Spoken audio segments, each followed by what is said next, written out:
Hello, angels and all. And I don't know why I say the angels thing. It just slipped out of my mouth on the first podcast I did on the first. And so I'm continuing for whatever reason. So we're up to number 12 of 365 podcasts this year. One a day, obviously. In the last two, I've been talking about finding our life purpose and suggesting that maybe our life purpose is easier in a sense and not easier to find. And so I've given you a couple of ideas about doing that and stories to go with it to show how we can perhaps find our life purpose without spending hundreds of thousands of dollars on courses and books and rituals and whatever else. And then with each of the last two, there's been a little meditation which I've given, and so you can go and find those and any of the other podcasts. It's just by hashtag Philip26 Bradbury, and there they'll all be, one after the other. And along with the two meditations that I've given over the last 2 days, I've been mentioning the word peace. And so I'd like to talk about peace today with a couple of stories to illustrate why it's actually quite helpful. So A Course in Miracles says that when you are making a decision, say between two things or three things or four things or whatever, choose the one that brings peace. So don't choose excitement or the big rah-rah or the hardy-hardy, because excitement doesn't last. The orgasm doesn't last forever, the whatever. However, peace is what abides. And when we're choosing between alternatives, choose not excitement, but choose peace. And peace is what abides, as the Course in Miracles says. And I'll give you two stories. The first one happened probably 20-something years ago. So I was going into town and I had three things to do. So in Tauranga, in New Zealand, we drive on the left-hand side of the road, backstory. And so I was going down Waihi Road and then up Waihi Road.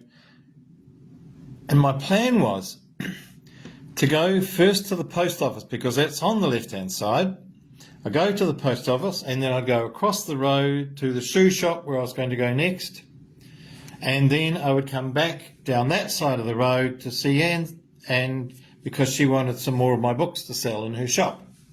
So that was logical. Post office, shoe shop, back to Anne's. Logical. And then as I was coming up the hill, just before I got to Anne's shop, I had this thought, maybe I should just check in with peace. And I did. I just had this thought, which one should I go to? Anne's, shoe shop, post office. And the overwhelming sense of peace came with going to Anne's shop first. Excuse me. So I listened to that. I went into Anne's shop, gave her my books, had a chat to her and some others in there, and then some friends turned up. Joseph and his partner, Judy, and I was chatting to them, and I said, look, I'm just off now to the post office. And he said, oh, we're just going up there. Do you want me to take it? It was just a parcel, had to go. I said, oh, thank you. That saved me one trip. And he said, after that, we're just going across to the shoe shop. And I said, oh, my God, that's just where I was going to go next. And so he said, well, we'll do both for you. And he did. And so I could have done the logical thing and had 3 trips, post office, shoe shop, and Anne's. But because I did the peace thing, and it's almost like peace knows what's in store for us in the future, whereas the ego doesn't. The ego only knows from the past. Or logic, shall I say. Ego, logic, same. It only knows from the past, and it knows that logically that's what one would do because that everything fits sort of physically. But what the ego doesn't know, and what logic never knows, is the future. That my friends were going to come in and then they were going to exactly the same place and they would take my stuff there. It's like peace knows this. whereas logic doesn't. And when we listen to peace, sometimes we're taken on a very illogical way, or get to choose an illogical choice. And it may be that we are kind of the person who loves going to the movies and loves thrillers. So when we think, oh, we'll go to the movies, which one will I go to? Ego chooses from the past because we've always chosen thrillers. And then if we stop and think about it, and maybe we just sort of check in, and maybe there's a romance movie that we wouldn't normally go to, but it just has a feeling of peace with it. And often when we do that, we do what we aren't accustomed to doing, or what's not logical, but usually it turns out amazing, or it turns out beautifully synchronistic. It turns out somehow that we could not have imagined, so much better than we would have experienced if we'd used logic. So when we use peace, it's probably the most useful decision-making tool that we can have. And that doesn't matter how big or small. Maybe you're at the grocery shop. Do we get bananas or strawberries? Do we, I don't know, marry this person or that one? Do we marry or not marry? Or which car do I buy? Which house do I buy? It doesn't matter whether it's big or small. We can always use peace as our choice. And as an example of how not to do it, it said what? Tap the viewer.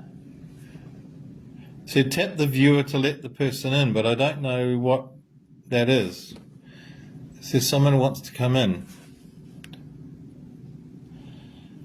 Anyway, I'm not quite sure what to do. I think there's someone who wants to pop in, but I'm sorry. I'd love to have you here, but I don't know what button.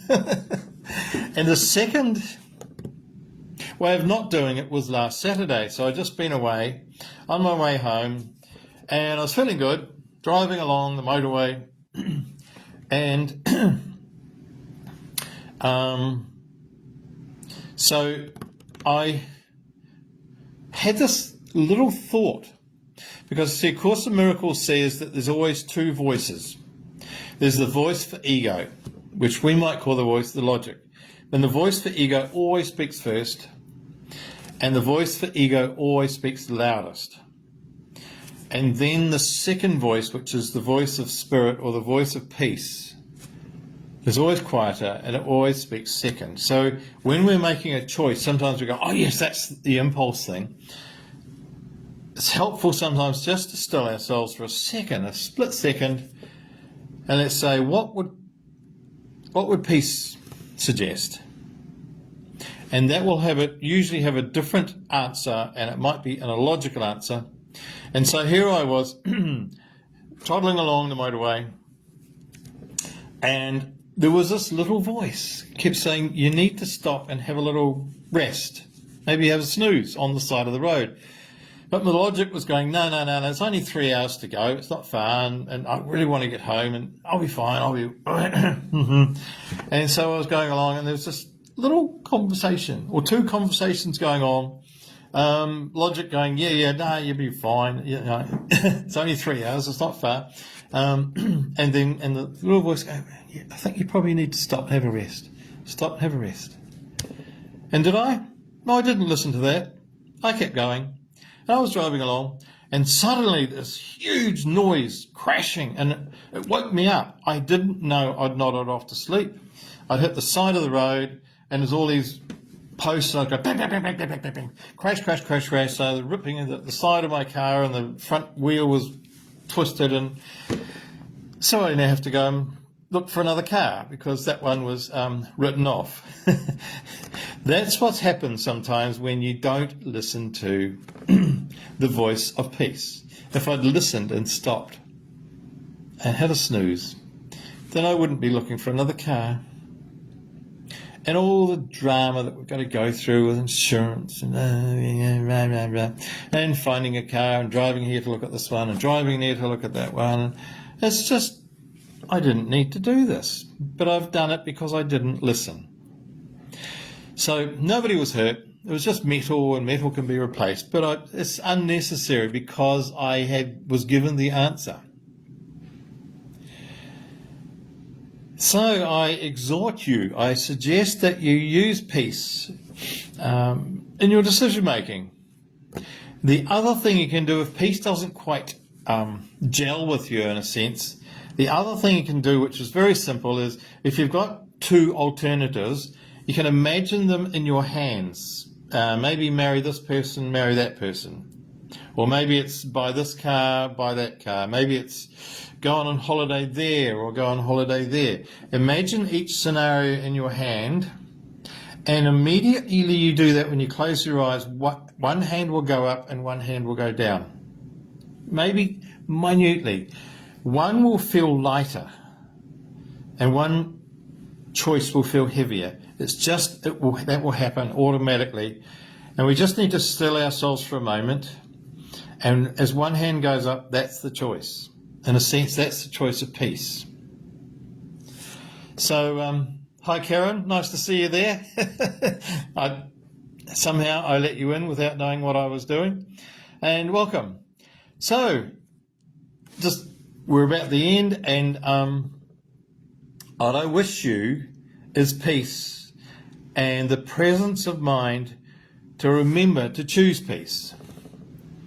And I wish you a wonderful day, everybody.